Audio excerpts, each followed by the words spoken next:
to. I would have to fight high. It's an amazing battle of wits and nails as Angus and Bridget go to it with all the vigor of a Brazilian samba dance. Look at the blur of toes as these two competitors come nail to nail in a heated frenzy of stinky feet. You'd think this torture would end as she keeps pounding into her with pinky toe with unrelenting force. And this will put you into the market, and this little piggy ate your big toe. And now a word from our sponsors. Odor eaters. Do you ever find yourself with embarrassing foot odor after a long day at the gym? Or big toe wrestling with a huge Scotsman? Get yourself some odor eaters and don't let the odor eat away at you. And now we take you to California for the dumbest excuse why my homework didn't get finished competition. Like, teacher, my dog totally did my homework and then I ate it. Like, teacher, I did my homework, but then I decided not to finish it, and then I got caught up in shopping, that's all. So for like 8 or 9 hours, it was like I was totally unconscious, and oh yeah, that's just when my blanket fell on my head. Teach, in all honestness, I don't have my homework done, because I'm just a total slug. And back to me. No, back to me. I called it. Shut up, you always take my spot. Why do you do that? I'm so sick and tired of you. Hey, shouldn't we be giving a play-by-play? Yeah, let's do this in slow motion. Okay. Winding up, sportscaster number 1 tries to slap sportscaster number 2 on her chubby cheek. But sportscaster 2 is too fast for weenie-head sportscaster 1. Goes around behind your back and kicks her in the keister. Sportscaster number 1 falls to the floor in an embarrassing display of bad athleticism. And sportscaster 2 laughs in slow motion. Oh, oh, oh. Sportscaster number 1 scoops up an imaginary handful of sand and throws it in sportscaster number 2's face. And now sportscaster number 1 is a martial arts expert who makes lots of high squeaky noises. And sportscaster 2 wants to move on. And now we take you to Australia, where the Bad Elvis Impersonators competition is already underway. G'day and welcome to the Heartbreak Hotel. Well, since my baby left me with my fuzzy kangaroo, threw a boomerang at her, but it landed in the zoo. Love me, koala. Love me, didgeridoo. Never let me go. Thank you very much. And now we take you to another competitor in Montreal, Canada. G'day, eh? Going to a party in Montreal. Prison band was there and they began to wail. Look, I don't really care about winning. I just want to play hockey. He just wants to play hockey. He just wants to play hockey. What sportsmanship? What athleticism. What sportalicious attitude? What athletic velocity. Now for a more favored sports by the outdoors type, orienteering. Yes, we're using compass to find your way around the forest. No, where you try to find your way around the Orient by using only your ears. Here's Jackie Song in Shanghai. What? Jackie, can you hear me? What'd you say? Jackie, I was wondering. I'm lost. And back to me. And me. Now for one of our favorite events, the Round the World Sleep Marathon, where competitors compete to see who can sleep the longest. Let's go to Burma.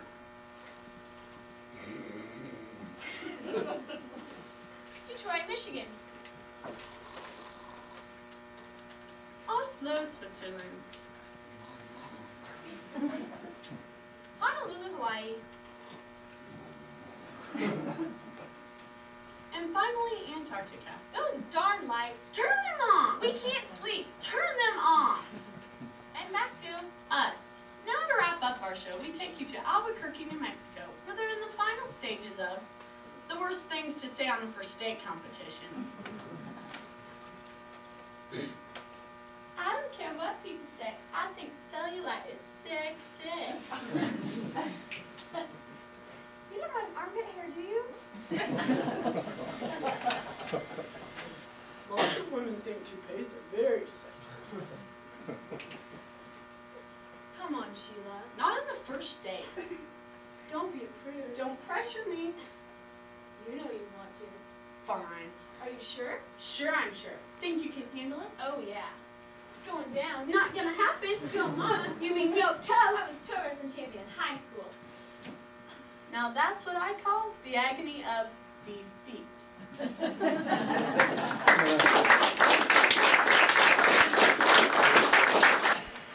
There are many heroes in the war, but not all of them are even remembered. Not all of them known. Heck, some of them aren't even human. Sergeant Joe is a mutt, but his actions are shown as truly heroic. Sergeant Joe by Josephine Halfeld. It was on the streets of Saigon. We walked, my buddy Tom and me. Along a narrow street, we heard a moaning sound. Why, it's a baby, said Tom. We can't feed them all. There are 100 kids in this blasted city, I said. But Tom stopped in the sheltered doorway, and there, upon a heap of rags, lay the source of all the commotion. A tiny, half-grown mutt, too weak to lift his head. Tom lifted the shivering beast and pressed him close against his GI coat. He held him there safe and warm while he sang his favorite tune. Oh, beautiful for spacious skies, for amber waves of grain. Isn't it beautiful? America, good old USA. When the sergeant saw the mangy pup, he put his foot down hard. There's no place in Maine's Marine Corps for no flea-bitten Vietnamese dog. But then, the sergeant must have seen the forlorn look in Tom's eyes. Or better yet, he once had a dog of his own. Keep him underfoot, and you be sure to share his rations with him. I will, said Tom. When we moved into the battle area, Tom carefully carried his dog. Why, I call him Joe. For all the Marines back home, you'll see someday. He'll be a mascot of Company B. The days were nightmares, and the nights were worse. The Viet Cong shelled us before and behind. We could not see their hiding places. But we felt their fierce anger amid the bursting shells and sniper cleverness. Once their communication lines were cut, with trembling fingers, Joe tied a piece of wire from his belt that he had fashioned.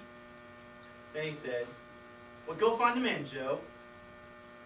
We watched Joe with indrawn breath as he belly crawled across the open space. Then the message came across the wire. "He made it!" Loud and clear. 3 hours later, when the last Viet Cong was routed from his hiding place across the distant valley, the sergeant said, "Joe, I promote you. You let everyone know. You'll be known as mascot, Sergeant Joe of Company B." 2 days later, another battle raged. We'd holed up in a ruined, deserted village, where we thought we'd be safe for a while. But the Viet Cong got wind of us, and they were before us, and behind us, and all around. It looked like curtains for Company B. Then, across the open space, we saw Sergeant Joe begin to crawl, his back ever so bristle. Those wily Viet Cong forgot us. They only saw a moving target in plain sight. So they cut loose with a mighty burst of fire, and we could see where they hit against the hill. Then we let them have it. A concentrated shell fire. Our battle cry, "Clean them out! Clean them out!" In the clearing smoke, we could see where Sergeant Joe lay. He lay there, his tail wagging ever so slightly.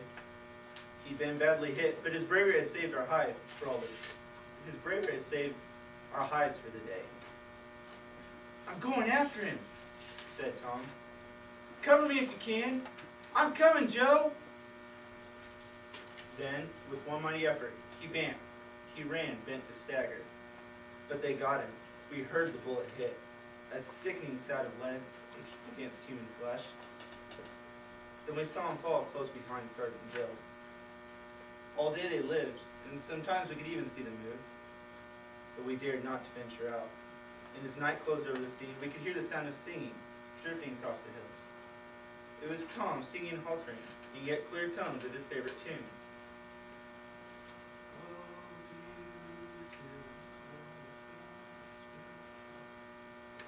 And then all was quiet.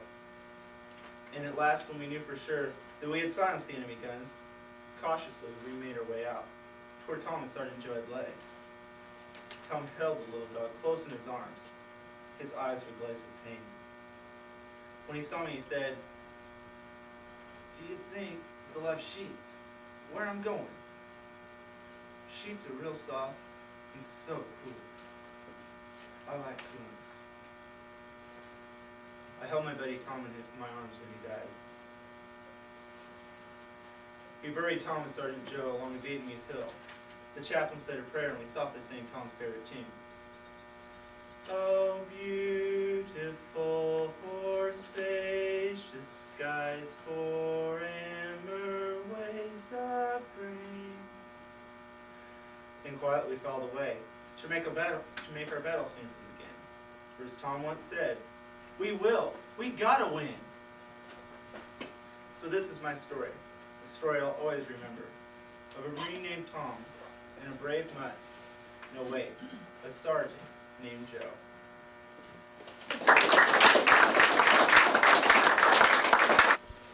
They say time can heal anything, but they're wrong. Some wounds never fade. Some scars never heal. The wounds are still burning. The scars are still clear, and the pain is as intense as ever. The haunting can't leave me. It never will. Time Transfixed by Jenny Hollander. It's like Karen herself is a scar, a lingering scar on my arm or face or knee. Wherever I go, she seems to come with me, accompanying me in whatever I do. Everything I see reminds me of her. The clock on my dresser, the way we used to play catch with it, the bracelet she gave me for my 8th birthday, or the necklace she gave me for my 9th. I've given up trying to forget about her because I know I never will. I still have nightmares about the accident. I wake up in the middle of the night screaming about ambulance sirens. And Karen's face, empty, bloody, and so glassy. I need to talk to someone so badly about how I feel, but there is no one to talk to. No one to come up when I have nightmares and told me. No one hears and no one cares. I can see her now, Karen. It's a clear image and firm in my mind. I don't even try and brush it away. I can see her reddish blonde hair, her slender figure, and her sooty lashes blinking above slitted, twinkling green eyes. She always could make me laugh, Karen could. She's making me laugh right now just the way she is in my mind. Then suddenly I can hear her soft, caring voice in my ear. "You can remember," she whispers, and there's such ferocity in her tone I back away. "Remember, Ellie. You can remember. You can, and you must." I shake my head so firmly that my curly blonde hair whips in my face, leaving me with flushed red cheeks. Karen always was like that, pressuring me into things I didn't want to do. "Remember," she murmurs, softer this time. The image fades until I can't see it anymore. I reach out for her with all my mind, trying to bring her back, but she won't come. Our arguments always ended up this way. I always seemed to be doing what she wanted. Not this time. I refuse to remember, to even think about her anymore. I concentrate on my algebra homework instead, trying to puzzle off the X and Y equations. But the ink blurs and fades, and suddenly I'm back to that dreadful night 3.5 years ago. I tilt back in my chair and sob into my hands as the memories come flooding back. It was a cold and frosty night, and I was shivering as we sat in Karen's car sipping our beers. Karen and I were in the front seat. Todd and Joey, 2 guys we had met at the party, were in the back. It was them who encouraged us to buy the beer in the first place. I hated it. It burned my throat as it slipped down. We all sat in mute silence. Karen and I exchanged looks. Pathetically, I tossed my beer aside. "Shouldn't we be getting home now?" I said feebly to Karen, tossing her the keys. Judging by her face, she had the same opinion of beer as I had. "Yeah, okay," she said loudly. "Do you guys need a